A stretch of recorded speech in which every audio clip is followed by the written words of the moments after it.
सोनिया शेख है और मेरी उम्र 24। जी, मैं एक डांसर हूँ और मैं डांस करती हूँ। डांस करके अपनी फैमिली को पालती हूँ।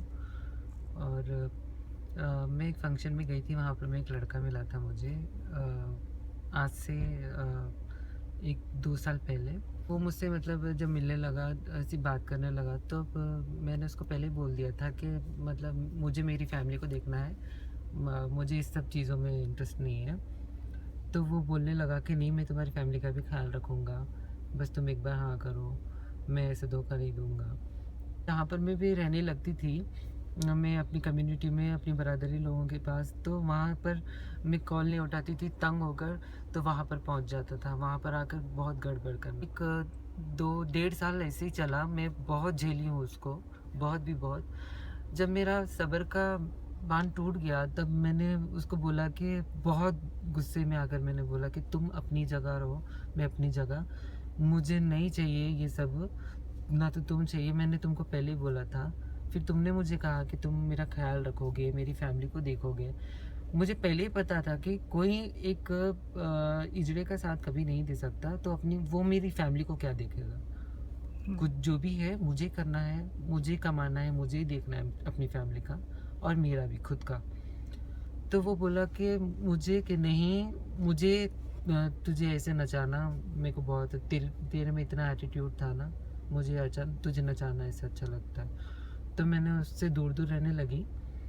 फिर उसके बावजूद भी मैं जहाँ पर भी रहती थी, वहाँ से मेरा जीना माहौल कर देता था। वहाँ पर आना, सबके घरों पे दरवाज़े खटखटाना और उन लोग को बाहर निकालना, बोलना कि नहीं उसको निकालो बाहर। वो तंग होकर ये बोलते थे कि भई तू चले जा यहाँ से। तो अचानक से एक 15-20 दिन के बाद अचानक से मतलब मेरे सामने आया, बोला कि तुमसे एक बार मिलना चाहता हूँ, चलो लास्ट टाइम मुझसे मिल लो, हम कहीं बाहर चलते हैं। बोली कि उसको ठीक है, चलो हम मिल लेते हैं, आ जाओ।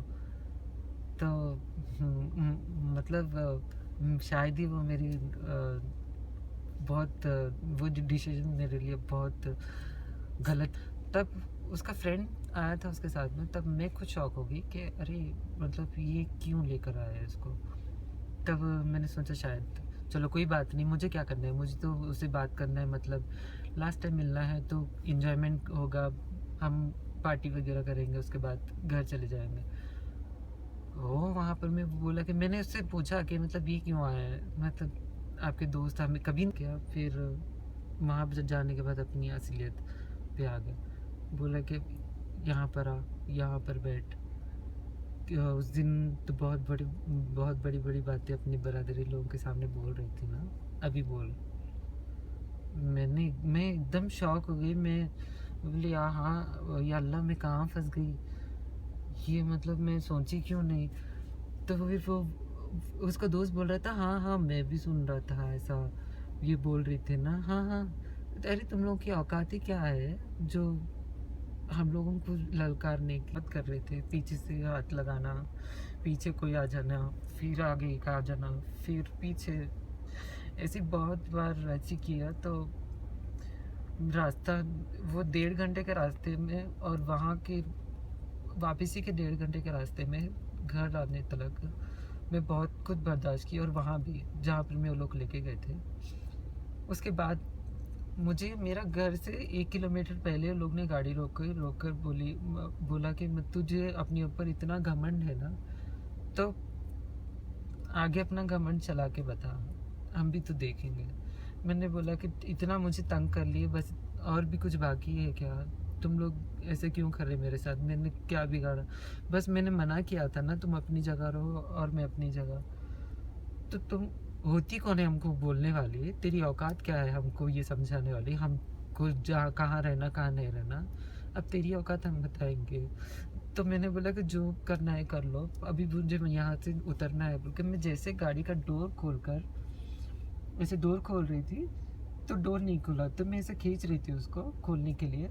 तब तक वो लोग सारी तैयारी के साथ आए थे, मुझे ये सब करने के लिए। मैं खोल रही थी तो अचानक से मैं ऐसे पलटी, वो सारा मुझ पर डाल दिया। मैं कार में इतना तड़पी, बहुत ज़्यादा तड़पी हूँ। फिर जब तड़प तड़प के मैं सामने की गिलास पे मैं लाती मार रही थी, हाथे मार रही थी, मैं हाथ पैर चला रही थी, तो वो चलती गाड़ी में से मुझे चलती गाड़ी में से वो लोग मुझे मेरी चीख पुकारे से वो लोग मुझे धक्का देकर चले गए और मैं वहाँ पर मैं रोड पर जिस दिन हुआ उस दिन सुबह में, तब कुछ लोग आए मेरे पास में, तब मैं देखी उनको, तो वो एडवोकेट थे, वकील लोग थे, वो सरकारी, पता नहीं सरकारी थे या कौन। वो लोग आए मुझसे सवालत करने लगे, तब मुझे बोलना भी नहीं आ रहा था। मैं ना तो सुन पा रही थी, मुझे कुछ होश ही नहीं था। तो वो आकर मुझसे पूछे कि बताओ तुम्हारे साथ क्या हुआ। तो मैंने बोला कि ऐसे ऐसे हुआ है, वो लोग 2 जन थे, मुझे लेकर गए और एसिड डाला और मुझे बीच रास्ते में छोड़ दिया। तो बोले कि और क्या, और कुछ हुआ। तो मैंने बोला कि क्या नहीं, कुछ और हुआ। मैंने बोला कि आप क्या पूछना चाह रहे, मुझे बोलो। तो क्या, वो वकील कह रहा है कि क्या, तो नहीं मुझे बोलना नहीं आ रहा, आप थोड़ा सामने आओ। तो वो बोला कि नहीं नहीं तुम ठीक वहीं पर ही बैठो, वहीं पर ही बैठो, हम सुन रहे हैं यहाँ से। तो तब मेरी हालत ऐसी थी कि मतलब कोई मेरे सामने भी आने के लिए, या मैं ये सोचूं कि मतलब मैं हम ये हमारी ये मतलब मैं उस हालत में थी, इसलिए वो मेरे सामने इससे पहले, ये एसिड डालने से पहले कुछ किया, ये सब सवाल करने लगे। तब मैंने बोला कि हाँ ये तो हुआ मेरे साथ में, आप ये खुला क्यों नहीं पूछ रहे, ये पूछना चाह रहे कि मतलब वो लोग ने मुझे कहाँ कहाँ छुआ, क्या क्या किया, कितने जन ने मेरे साथ किया और कितने बार, ये सब पूछना चाह रहे। तो हाँ मैंने बोला कि हाँ, वो लोग ने सब करने के बावजूद, ये करने के बावजूद वो लोग ने उसके बाद मेरे साथ ये सब किया। इतना सब कुछ करने के बाद वो लोग मेरे ऊपर एसिड डाले। तो बोला कि वो एडवोकेट बोल रहा कि अच्छा ऐसा हुआ। मैं बोली कि हाँ हुआ। तो अरे तो तुम्हें भी सज़ा होगी।